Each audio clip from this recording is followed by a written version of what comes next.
राज्याचं अर्थसंकल्पीय अधिवेशन नुकतंच संपलंय आणि हे अधिवेशन संपल्या उद्धव ठाकरे यांनी आज एक पत्रकार परिषद घेतली आणि पुन्हा एकदा सत्ताधाऱ्यांवरती हल्लाबोल केला।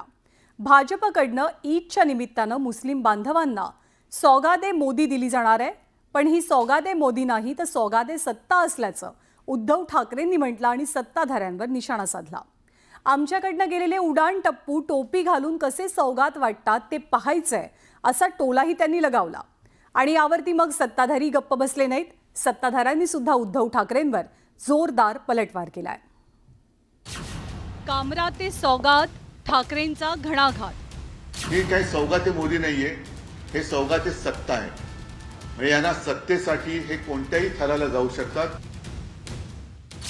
सौगाते मोदीवरून वादाची ठिणगी। महाराष्ट्राच्या निवडणुकीमध्ये बटेंगे तो कटेंगे हा नारा देणारे आता सौगात म्हणजे भेट द्यायला चाललेले आहेत। शिवसेनेवरून पुन्हा एकदा सामना।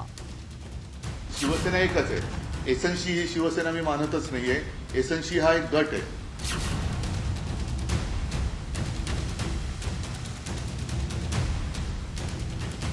ईदच्या पार्श्वभूमीवर भाजपसह महायुतीच्या मित्रपक्षांकडनं मुस्लिम बांधवांना सौगाते मोदी किटचं वाटप केलं जाईल। या सौगाते मोदीवरती उद्धव ठाकरेंनी आपल्या खास शैलीत निशाणा साधला।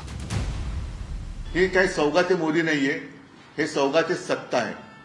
म्हणजे यांना सत्तेसाठी हे कोणत्याही थराला जाऊ शकतात। त्याचं एक निर्लज्ज उदाहरण आहे। महाराष्ट्राच्या निवडणुकीमध्ये बटेंगे तो कटेंगे हा नारा देणारे आता सौगात म्हणजे भेट द्यायला चाललेले आहेत। वर्षभर किंवा आयुष्यभर होळीच्या निमित्ताने मुस्लिम समाजाच्या नावाने शिमगा करायचा आणि निवडणूक आल्यानंतर त्यांना पुरणपोळी द्यायची, असा हा प्रकार आहे। सौगाते मोदीवरनं ठाकरेंनी भाजपला हिंदुत्वाची आठवण करून दिली नसती तरच नवल, तर ठाकरेंच्या टीकेवरती सत्ताधाऱ्यांनी सुद्धा पलटवार केलाय। तर तसं ही सौगात जी काय आहे, सौगाते सत्ता ही बिहार आणि या निवडणुकीपुरतीच राहणार आहे का नंतर सुद्धा राहणार आहे, हे सुद्धा भाजपने एकदा जाहीर करावं आणि मग आता त्यांनी हिंदुत्व सोडलेलं आहे हे अधिकृतपणाने जाहीर करावं। त्यामुळं उद्धव ठाकरेंनी खरं तर मोदीजी आणि अमितभाई किंवा देवेंद्रजी किंवा एकनाथ शिंदेवर बोलण्यापेक्षा आपली पार्टी कुठं तुटत आहे, आपली पार्टी कशामुळे नाराज आहे, आपला बूथवरचा तालुका अध्यक्ष कार्यकर्ता का त्यांचा पार्टी सोडतायत याचा विचार त्यांनी केला पाहिजे। याकडे जास्त लक्ष उद्धव ठाकरेंनी दिलं पाहिजे। उद्धव ठाकरेंच्या शाब्दिक तोफखान्यातनं उपमुख्यमंत्री एकनाथ शिंदेही सुटले नाहीत। शिंदेंच्या नेतृत्वातील पक्ष शिवसेना नसल्याचं ठाकरेंनी ठासून सांगितलं। तसंच एकनाथ शिंदेंच्या शिवसेनेचं उद्धव ठाकरेंनी नामकरण सुद्धा केलं। तर शिंदेंच्या शिवसेनेनं सुद्धा ठाकरेंच्या टीकेला चोख उत्तर दिलं। शिवसेनेला म्हणजे शिवसेना एकच आहे, एसएनसी ही शिवसेना मी मानतच नाहीये। एसएनसी हा एक गट आहे। त्याच्यामुळे त्या एसएनसी गटाबद्दल किंवा गद्दार सेनेबद्दल मी काय बोलत नाही। मुस्लिम लोकांनी शिवसेनेला मत दिलं, उद्धव ठाकरेंनी मत दिलं, तर हा सत्ता जिहाद आहे। आता मला एका गोष्टीचं समाधान आहे की इथे जे बोंबलत फिरत होते, जे बुरसटलेले हिंदुत्ववादी आहेत, ज्यांना मी बोगस हिंदुत्ववादी म्हणतोय, त्यांना बरोबर पाचर बसलेली आहे। तर आता ईदच्या निमित्ताने सौगाते मोदी हा कार्यक्रम भारतीय जनता पक्षाने हाती घेतलेला आहे। तुम्ही फक्त पाकिस्तानचा झेंडा घेऊन डान्स करा, आम्हाला ते शिकवू नका।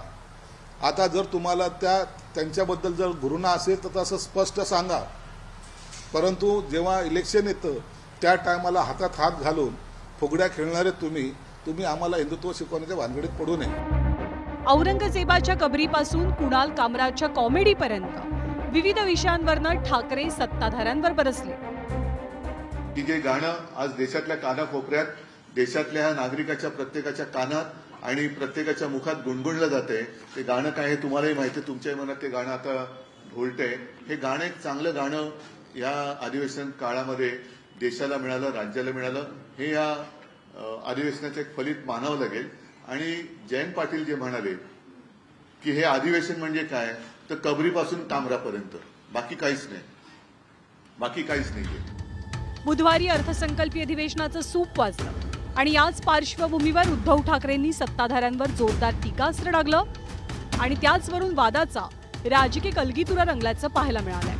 Bureau report news 18 Lokmat.